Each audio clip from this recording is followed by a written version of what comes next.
Hi friends, আজি মই বনাম চিৰা আৰু আলুৰ পকৰা।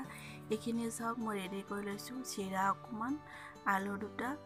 পিয়াজ, জলকীয়া, নিমখ আৰু হালধি অকমান। আৰু অকমান মই জলকীয়া পাউডাৰ দিম। ইয়াত মই দিয়া নাই, পিছত মই দি দিম। এয়া সব। ফাৰ্ষ্ট মই চিৰাখিনি ললো আৰু ইয়াত মই অকমান হালধি পাউডাৰ দিছো। আৰু এতিয়া অকমান মই দিম জলকীয়া পাউডাৰ এয়া আৰু অকমান মই নিমখ দিম এয়া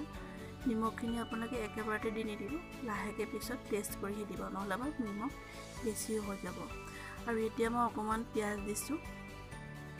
এয়া সব আপোনালোকে কেঁচা জলকীয়াও দিব পাৰে মই কেঁচা জলকীয়া দিয়া নাই এতিয়া মই ইয়াত দিম কেইখিলামান পদিনাৰ পাত আপোনালোকে পদিনা পাত নিদি ধনিয়া পাতো দিব পাৰিব এতিয়া মই অকমান এখিনি গৰম পানীৰ লগত কুহুমিয়া গৰম পানী দি হানি লম এয়া সব খিনি ধুনিয়াকে কুহুমিয়া গৰম পানী দি হানি লৈছো আৰু ইয়াত অকমান মই এতিয়া ঘি অলপমান মিক্স কৰি দিছো গোন্ধটোৰ কাৰণে এয়া फ्रेंड्स এখিনি মোৰ পেষ্টখিনি ৰেডি হৈ গল এতিয়া মই এয়া আলু কিছুকলৰ ওপৰত লগাই লম এয়া সব এখিনি আলুখিনি মই এনেকে সকলে কাটি 5 মিনিটৰ কাৰণে বইল কৰি লৈছো এয়া এখিনি পাতলাকে কাটি লৈছো আৰু বইল কৰি লৈছো 5 মিনিটৰ কাৰণে এতিয়া ইয়াত মই এখিনি এনেকে লগাই যাম এখিনি আপোনালোকে আলু কেছকলৰ আগফালে আৰু পিছফালে এনেকে লগাই যাব এনেকে আপোনালোকে আলুখিনি বইল নকৰি বনাও বনাব পাৰিব মই আলুখিনি বইল কৰিছো তাৰ পিছত এখিনি লগাইছো আপোনালোকে ডাইৰেক্ট আলু বইল কৰি এই পেষ্টখিনি লগত মিলাই পেনো আপুনি পকৰাটো বনাব পাৰিব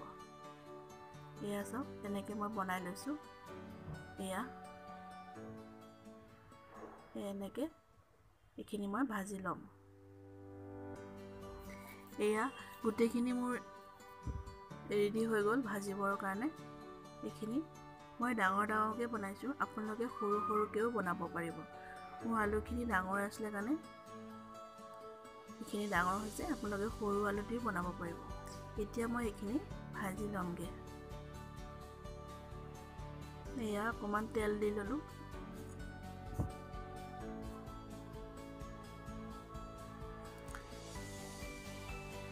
এতিয়া ইয়াত মই এনেকে এখিনি গুটেখিনি দি যাম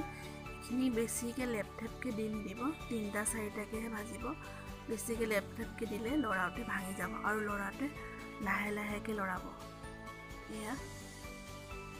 আৰু কম জুইত ভাজিব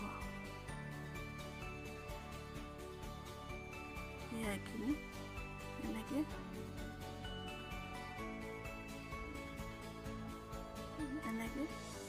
কম জুইত ভাজি থাকিব এয়া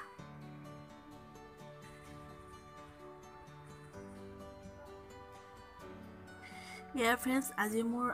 আলু আৰু চিৰা পকৰা ৰেডি হৈ গল এয়া সব আপোনালোকে মই সসৰ লগত দিছো আপোনালোকে বেলেগৰ চাটনিৰ লগতো খাব পাৰিব বেলেগ বনাই এখিনি আপোনালোকে কেতিয়াবা বৰষুণৰ বতৰত খাবচোন বৰ মজা লাগে বৰষুণৰ বতৰত পকৰা খাই পিনে খুব ভাল লাগে আৰু আবেলি চাহৰ লগত গাখীৰ চাহৰ লগত খাব বৰ ধুনীয়া লাগে ভিডিওটো চাই ভাল পালে লাইক শেয়াৰ আৰু কমেন্ট কৰিব লগতে ভাল লাগিলে সাবস্ক্ৰাইবও কৰিব থ্যাংক ইউ